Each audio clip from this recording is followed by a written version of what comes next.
This man I'd barely seen on TV was my last hope. I didn't know what connection there could be between the Mayans and what had happened to me, but at that point, I was ready to accept any explanation that could make sense out of the nightmare that my life had become. Hello, I'm a journalist, and I have an appointment with Professor Kuryakin. The professor's waiting for you.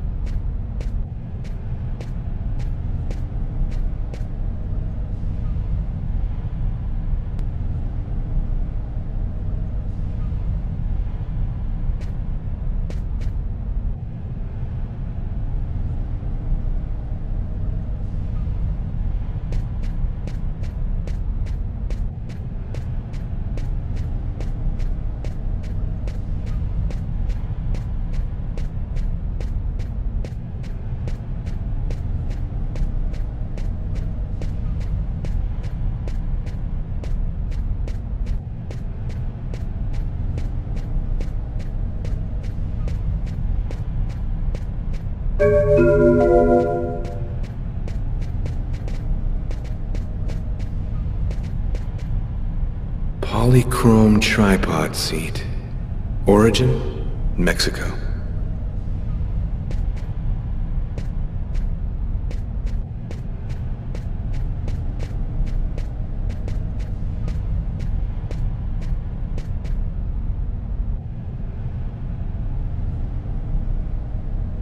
Professor Kuryakin? Yes? My name's John Cunningham. We spoke on the phone. I'm a journalist, and I'm gathering information for an article I'm writing about the Mayan religion. Ah, yes, I've been waiting for you, young man. What paper did you say you write for once again? I write for the New York Times. It's curious, but your face seems familiar to me. Have we met somewhere before? Yeah, I get that a lot. I guess I must have one of those boring faces everybody sees everywhere. Well then, let's have a go at it. Where would you like to start? Can you tell me anything about Quequitlan? Of course. Come, I'll introduce you.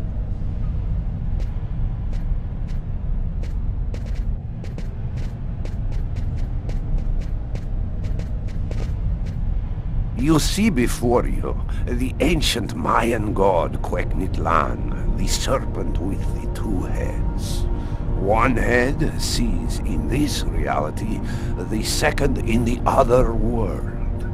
By opening both mouths, the Mayan oracles could see through the serpent into the other world. One serpent with two heads, face to face. The same image I cut into my forearms. Could you explain this other world? Oh, the world beyond our own, the kingdom of the gods and the dead. The Mayans believed that human sacrifices allowed them to hear the voices of the deceased and see into the future. What exactly do we know about these oracles? Oh, not very much. They were very mysterious. They served as mystic liaisons, allowing man to connect with supernatural forces. If we can believe the ancient texts, the oracles possessed strange powers. What kind of powers did the oracles possess? Some passages mention a supernatural life force, permitting the oracle to live for several hundred years. Tell me, how did the sacrificial ceremony work? Come, I'll show you.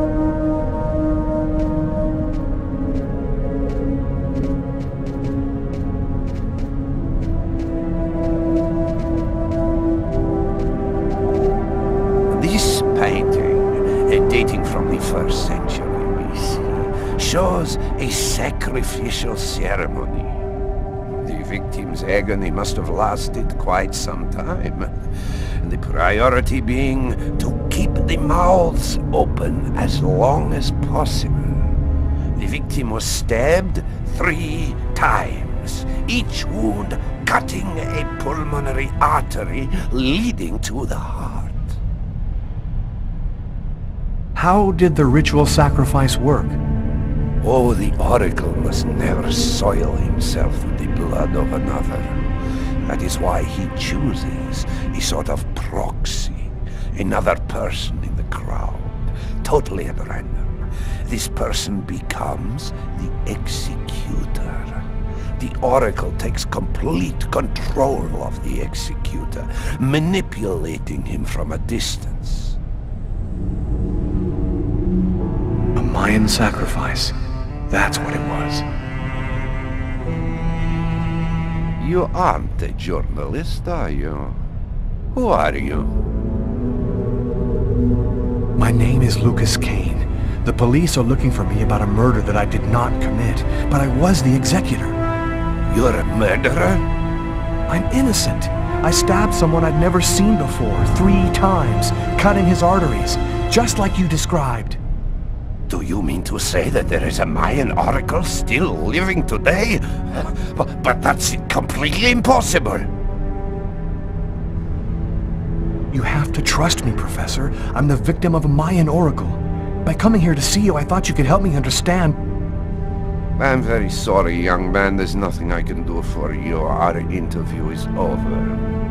And if I were you, I'd go out the employee exit. Your picture is in the paper that the security guard is now reading.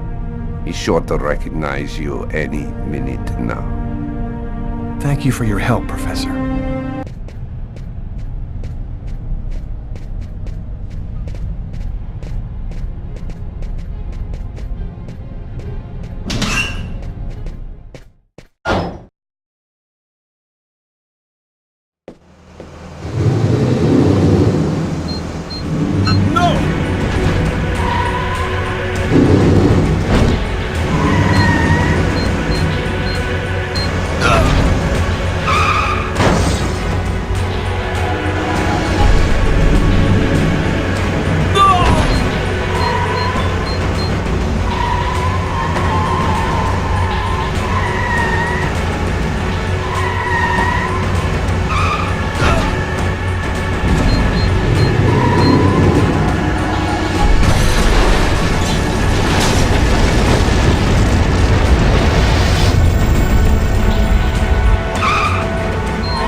I've been looking forward to meeting you. Few men are capable of resisting an oracle. What is there so different about you?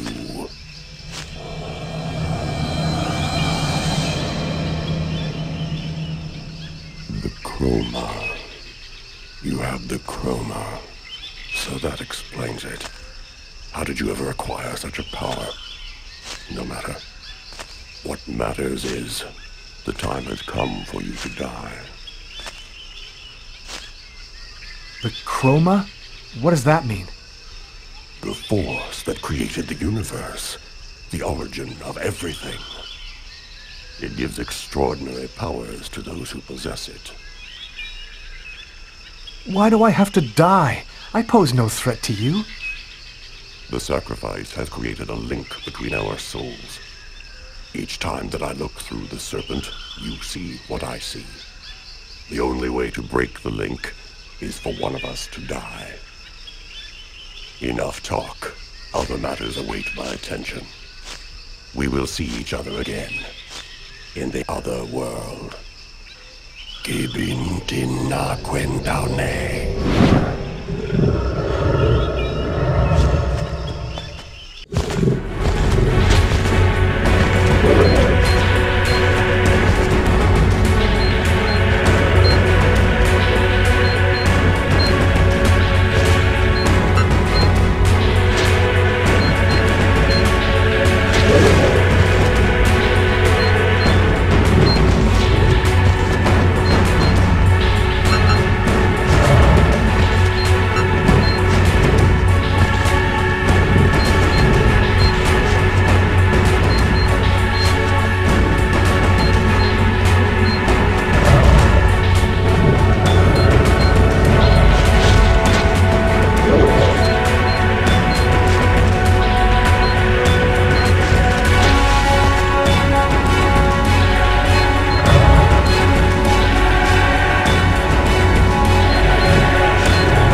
Agatha, but how...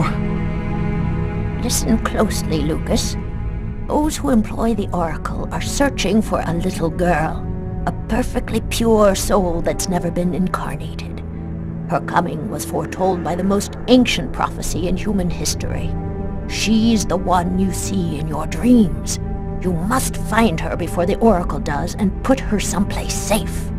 Hurry. There isn't much time and they are already back on your trail.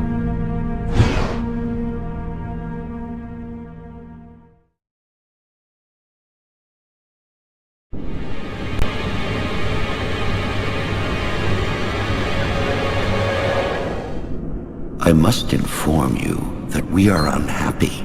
Very unhappy.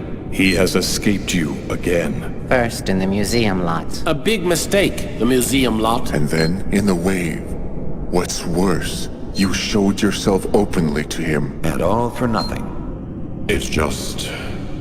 I was unaware of certain factors, my lords. Which factors? He possesses the chroma. That's impossible. Idiocy! How could he possess the chroma? I know not, but it is a certainty that he does. This is how he resisted my psychic attacks and successfully evaded the police. This could force us to change our plans. This is serious. Very serious.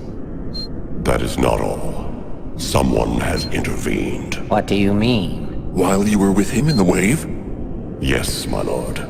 Someone brushed aside all of my attacks on Kane and protected him. It was not one of ours. Certainly not. No. I think it was something else. Its chroma was... different. Another clan? That's impossible. Only we are left. We have a rival. Who searches for the Indigo child as we do. They must not find the child. That would be a catastrophe. A disaster. Kane is on their side. Unless they are just using him. He is the key. He sees through our eyes. He must not find the child. You must deal with this problem. Definitively. I have already taken measures. He will be definitively dealt with, and soon. Do not disappoint us. You may leave us.